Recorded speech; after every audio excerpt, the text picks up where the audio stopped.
Salut les amis, aujourd'hui je vais vous parler du dernier Mario vs Donkey Kong sur Switch.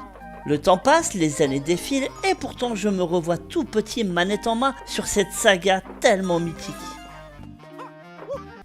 Retour en 87 pour moi. J'ai commencé à découvrir cet univers avec un clone sur CPC Amstrad. Killer Gorilla me pose déjà les bases et j'apprécie le gameplay du jeu. Le but est simple, gravir des échelles, sauter de plateforme en plateforme, esquiver et atteindre le sommet pour gagner la partie. Simple dans son concept, mais efficace. Plus tard, je découvre le jeu sur NES dans sa version d'origine avec Mario et sa suite avec Donkey Kong Jr.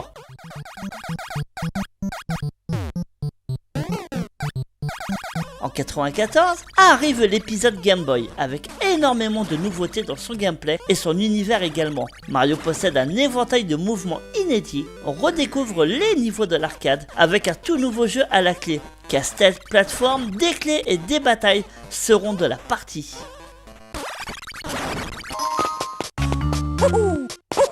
Puis s'en vient les années 2000 avec l'épisode GBA qui reprend la formule de la licence avec des nouveautés.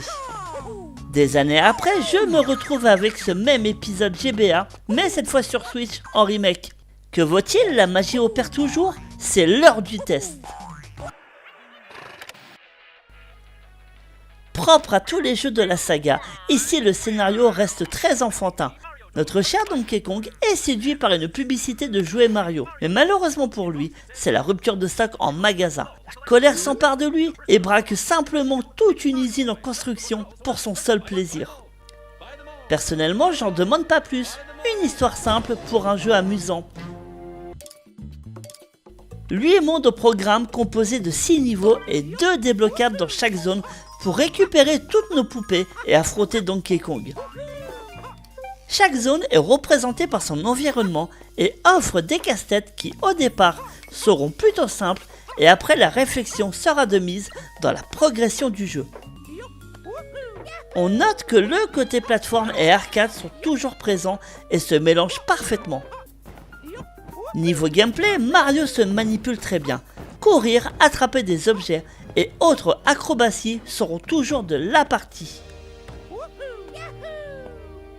Certains vont trouver le maniement de Mario plutôt rigide, mais ici c'est le gameplay propre à cette saga. Et pourtant je peux vous assurer qu'après une légère session, notre ami se contrôle à la perfection. Graphiquement, ce remake s'offre une seconde jeunesse et avec sa bande son jazz, c'est très classe. Mention spéciale à l'écran titre pour la musique également. Ce remake apporte également des nouveautés, des mondes inédits et de la coopération. D'autres surprises, mais je vous en garde pour votre plaisir et votre découverte.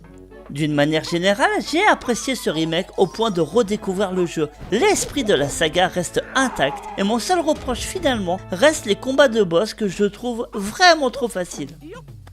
Que ce soit seul, en famille ou avec des amis, c'est un titre que je vous recommande. Efficace et amusant, je replonge moi-même avec plaisir dans cet univers.